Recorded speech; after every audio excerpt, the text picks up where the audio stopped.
Total Sports Zone. All sports, all action, one zone.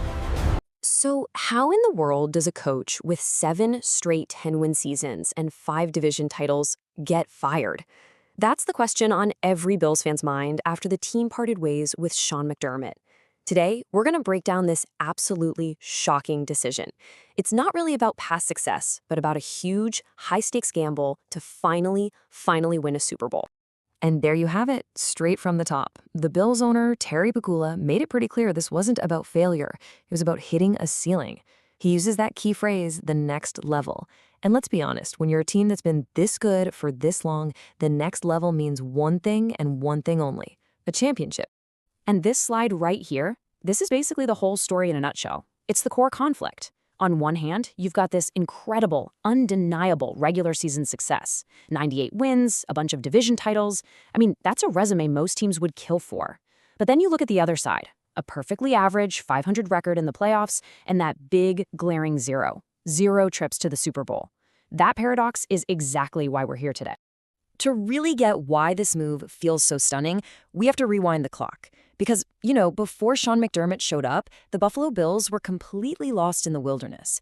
He didn't just coach this team, he basically brought an entire franchise back from the dead. It's honestly hard to overstate just how bleak things were in Buffalo. Think about that for a second, a full decade and only one single winning season to show for it. The team was a joke, a perennial afterthought. That's the culture of losing that McDermott walked into. And boom, his impact was immediate. His very first year, 2017, he ends an 18-year playoff drought. That was the longest in all of pro sports at the time.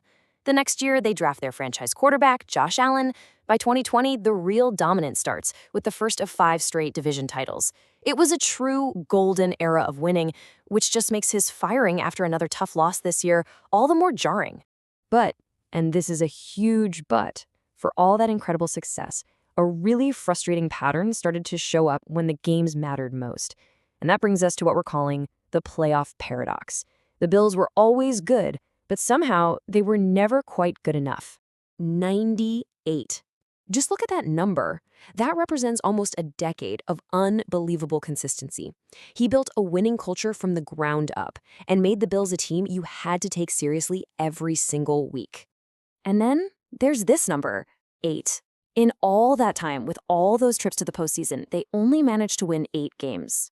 That huge gap between regular season dominance and postseason mediocrity, well, it's the simplest explanation for why the Bills decided to make a change. And when you dig into where those playoff losses happen, the pattern becomes crystal clear. 4 times they lost in the divisional round, twice in the AFC Championship. They weren't just losing, they were consistently stalling out just 1 or 2 steps away from the Super Bowl, hitting this hard ceiling time and time again. So you might be wondering, has a move like this ever worked before? Oh, you bet it has. The best example is the 2001 Tampa Bay Buccaneers. They fired their incredibly successful coach, Tony Dungy. They brought in John Gruden, and with pretty much the exact same group of players, they went and won the Super Bowl the very next season. You can bet that's the exact scenario the Bills front office is dreaming about. So while this was a long pattern of disappointment, one specific loss seems to have been the final straw. This season's crushing overtime defeat to the Denver Broncos.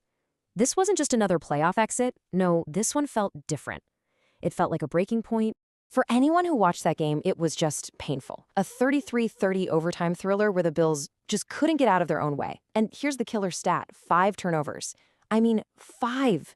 Those kinds of self-inflicted wounds in a must-win game are exactly the kind of thing that makes ownership think, okay, we need a new voice in charge. After that loss, this was the question just hanging over the entire organization. It wasn't just that they lost, but when they lost. And more importantly, who they didn't have to face anymore. The path to the Super Bowl looked clearer than it had in years. And this is exactly why that loss stung so badly. The AFC playoff bracket had been cleared of all the usual monsters. Patrick Mahomes, gone. Lamar Jackson, out. Joe Burrow, eliminated. For the Bills, this felt like a golden opportunity, a wide-open highway to the Super Bowl. So to fall short under these circumstances made the failure feel that much bigger. Okay, so McDermott is out. The Bills and their former coach are now walking 2 separate paths. For both of them, the future is a little uncertain, but it's also full of possibilities. So what does this all mean for the team and for the man who brought them back to life?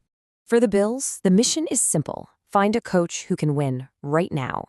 They need someone who can take this talented roster with a superstar quarterback in his prime and get them to a Super Bowl immediately. Meanwhile, Sean McDermott's phone is probably already ringing. His resume, a proven winner who developed an elite QB, makes him an instant top candidate for just about any team with an open. Now, the general manager, Brandon Beane, is sticking around to lead this search, and his to-do list is pretty clear. First, obviously, hire that new coach.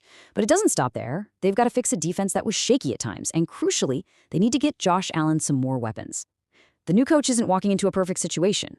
Now, despite all that pressure, this is still an incredibly attractive job. Why? Well, for one, you get to coach Josh Allen, one of the most exciting players in the entire league.